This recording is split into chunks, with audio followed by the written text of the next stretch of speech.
Hi everyone, I am advocate Jagnaresh Singh Rathore from district Ajmer Rajasthan. दोस्तों, यदि आपने इस चैनल पर पहली बार विजिट किया है तो मैं आपसे रिक्वेस्ट करूंगा कि आप इस चैनल को सब्सक्राइब करें और इस वीडियो को शेयर करें। इस चैनल के द्वारा कानून की जटिल प्रक्रिया और शब्दों को सरल शब्दों में आप तक पहुँचाने का प्रयत्न किया गया है, जो शायद आपकी कानून की जानकारी बढ़ाने में मदद करेगा। दोस्तों, आज मैं चेक डिसऑनर से संबंधित कुछ आवश्यक बातें जो आपको ध्यान रखनी चाहिए, इस टॉपिक पे मैं डिस्कस करूंगा। कृपया आप इस वीडियो को लास्ट तक जरूर देखें। दोस्तों, क्या हो यदि आपका कोई रिश्तेदार, कोई मिलने वाला व्यक्ति उसकी अपनी व्यक्तिगत मजबूरी बताते हुए आपसे 1 लाख रुपए उधार मांगे और आप उस व्यक्ति को 1 लाख रुपए उधार देते हैं, लेकिन इस 1 लाख रुपए की दी गई राशि के सिक्योरिटी पेटे या उस राशि की जमानत के पेटे आपने एक चेक प्राप्त किया हो, उस व्यक्ति ने आपको यह विश्वास दिलाया हो कि आप इस चेक को बैंक में लगाकर इस राशि को प्राप्त कर सकते हैं। इसी विश्वास पर आपने उस व्यक्ति को 1 लाख रुपए उधार दिए और आपने वो चेक स्वीकार किया। कल्पना करें कि जैसे उदाहरण के लिए ये चेक आपने 1 दिसंबर को प्राप्त किया। 1 दिसंबर को आपने उस व्यक्ति को 1 लाख रुपए दिए और आपने उसको चेक दिया। अब उस व्यक्ति ने आपसे ये वादा किया कि आप इस चेक को 1 माह के बाद बैंक में लगाकर आप आपकी राशि प्राप्त कर सकते हैं। इसी विश्वास पर आपने वो चेक प्राप्त किया था। अब 1 जनवरी को आपने वो चेक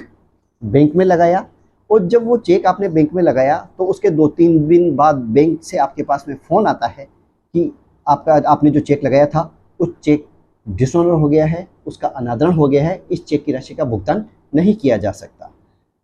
तब ऐसी स्थिति में आप क्या करेंगे, इस टॉपिक में मैं आज डिस्कस कर रहा हूँ। दोस्तों, कृपया इस वीडियो को ध्यानपूर्वक देखें, ध्यानपूर्वक सुनें। अब यदि दोस्तों आपका चेक डिसऑनर हो जाता है तो उसके जस्ट बाद आपको जो ध्यान रखने वाली बात है वो ये है कि चेक डिसऑनर के ठीक 1 माह के अंदर, उदाहरण के लिए जैसे 5 जनवरी को वो चेक डिसऑनर हुआ तो 5 फरवरी से पहले आपको जिस व्यक्ति ने आपको चेक दिया है उस व्यक्ति को एक विधिक सूचना पत्र देना आवश्यक होता है। विधिक सूचना पत्र में जो महत्वपूर्ण बातें होती है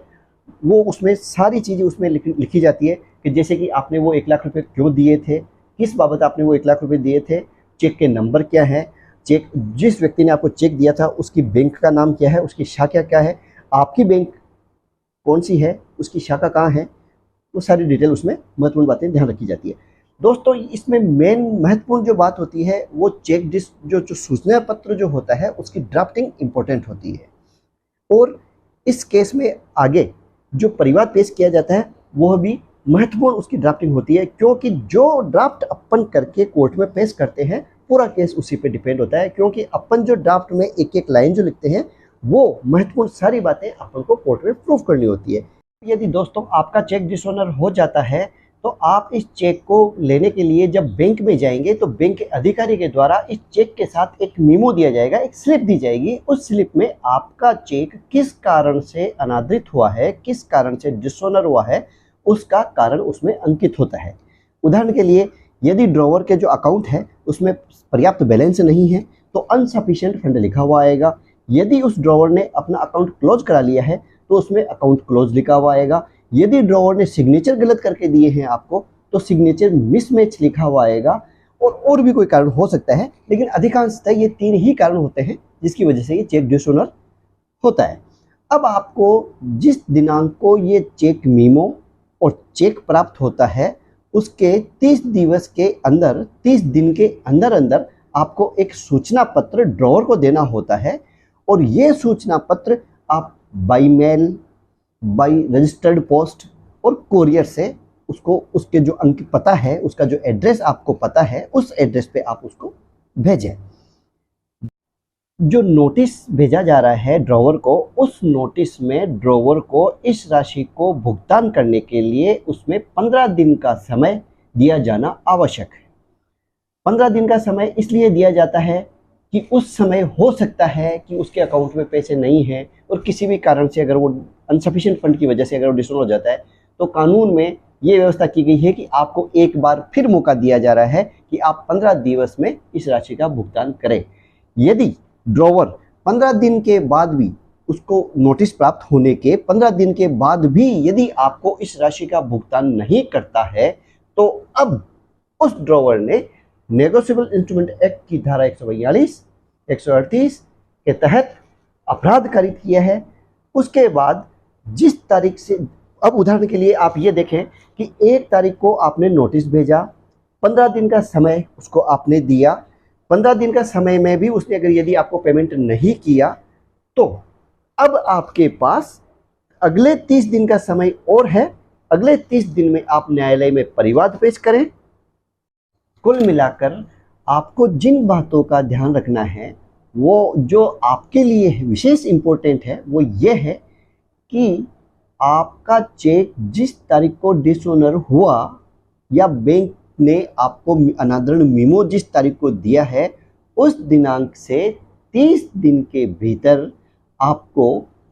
ड्रॉवर को या जिस व्यक्ति ने आपको चेक दिया है उस व्यक्ति को आपको नोटिस देना है, और उस नोटिस में आपको 15 दिन का समय उसको राशि को अदा करने के लिए देना है। और यदि उसने 15 दिन में भी